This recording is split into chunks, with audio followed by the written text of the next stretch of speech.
Greetings, everyone. This is Tony Holowitz for part two of setting up the synchronization of ACT Premium Cloud in Microsoft Exchange.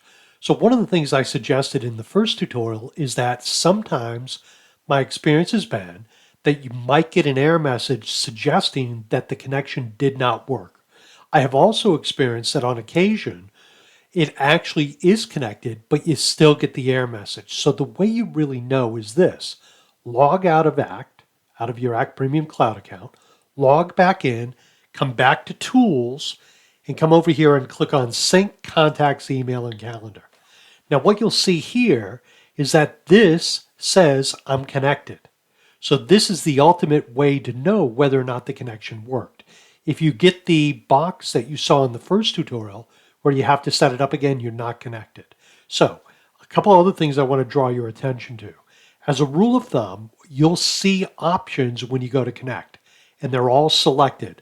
What I recommend is I don't record the emails as private, however you can, or I do not bring my contacts into ACT from Microsoft Outlook because I don't want duplicates. If you said to me that I really want those contacts, what I'd urge you to do is export them out of Outlook and then import them into ACT because you have a little bit more of an option there. You can tell it if this email address is already in ACT, don't bring it in again.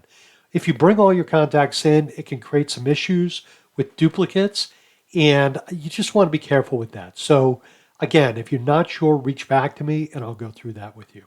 Okay, my friends, thank you very much. Have a great day. Bye now.